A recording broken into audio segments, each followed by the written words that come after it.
I want to start by paying tribute to those who see these terrible conflicts and walk towards them with no agenda other than helping those in need.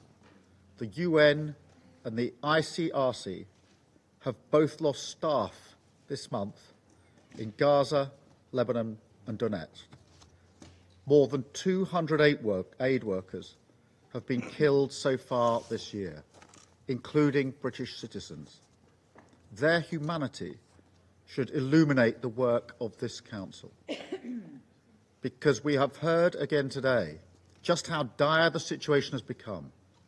The Security Council must deliver its responsibility for global peace and security. So I want to use this meeting to call to action in three key areas. First, we need to renew the international consensus on delivering humanitarian support.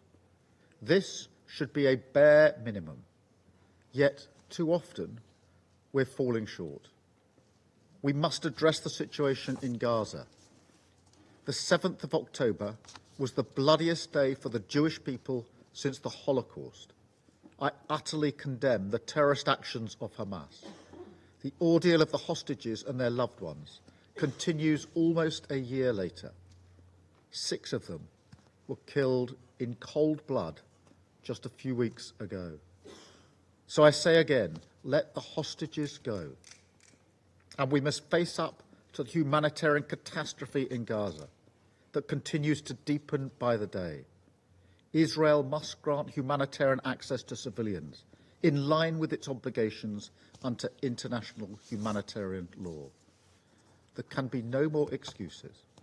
Israel must open more crossings, allow vital life-saving aid to flow, and provide a safe environment for the UN and other humanitarian organisations to operate. The civilian suffering in Gaza is beyond belief. So we have restarted our funding to UNRWA. We're supporting UK Med to operate their field hospitals, and we're supporting UNICEF to deliver water, healthcare and specialist treatment for malnourished children. But the most fundamental need is even more basic. They need the fighting to stop. The situation in Sudan also demands our urgent attention. Millions are facing emergency or famine conditions, exacerbated by deliberate attempts to prevent aid reaching those in need. This is now the worst humanitarian crisis in the world today, and the worst displacement crisis, with over 10 million people driven from their homes. It also risks destabilising South Sudan and Chad, which are already suffering their own humanitarian crisis. The UK has doubled its aid for the victims of this war to almost £100 million, but much more is needed. The world must step in. Second, I call on the Security Council to seek political solutions that can break repeated cycles of violence like that in the Middle East. The region is on the brink. We need an immediate ceasefire between Israel and Lebanese Hezbollah and the implementation of a political plan which allows Israeli and Lebanese civilians to return to their homes to live in peace and security. That security will come through diplomacy, not escalation.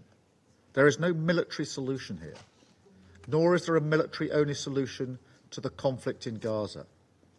This Council must demand, again, an immediate, full and complete ceasefire in Gaza with the release of all the hostages.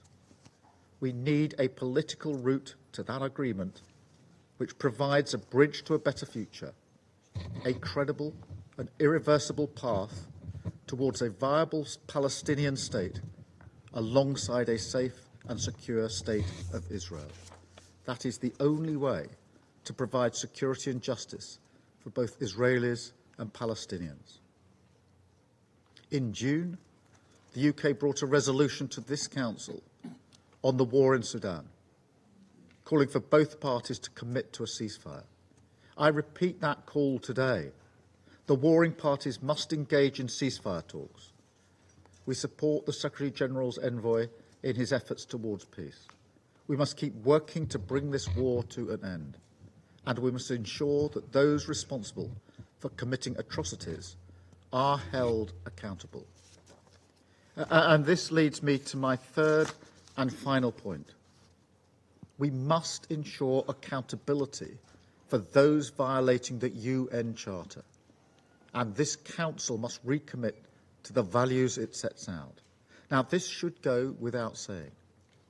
Yet the greatest violation of the Charter in a generation has been committed by one of this Council's permanent members. Russia's invasion of Ukraine is illegal. It threatens global security. It's caused colossal human suffering. Over 35,000 civilians have been killed or injured, 6 million forced to flee, and almost 20,000 Ukrainian children forcefully deported, kidnapped, to put it bluntly. I think of Yaroslav Basilovich, whose wife and 3 daughters were killed earlier this month by a Russian strike on civilians in Lviv. And I wonder how Russia can show its face in this building. 600,000 Russian soldiers have been killed or wounded in this war. And for what? The UN Charter, which they sit here to uphold, speaks of human dignity, not treating your own citizens as bits of meat to fling into the grinder. Russia's war has triggered a global energy crisis and a global food crisis, causing hunger in the Horn of Africa. They entered into a UN-brokered Black Sea grain deal, then withdrew. They tried to block the pact for the future. Now the world looks on as Russia deepens its military ties with the likes of North Korea and Iran. There can be no equivocation here. They must be held accountable. Aggression cannot pay. Borders cannot be redrawn by force. Russia started this illegal war. It must end it and get out of Ukraine. We stand with the 89 countries who made clear at the Swiss Peace Summit that Ukraine's territorial integrity must be the basis of any just and lasting peace. Any process that does not recognise this will only be used as a pretext by Russia to regroup and come again. President, in this moment of deepening conflict, the world looks to this Council more than ever to provide leadership for peace, preserve our collective security, and protect the most vulnerable.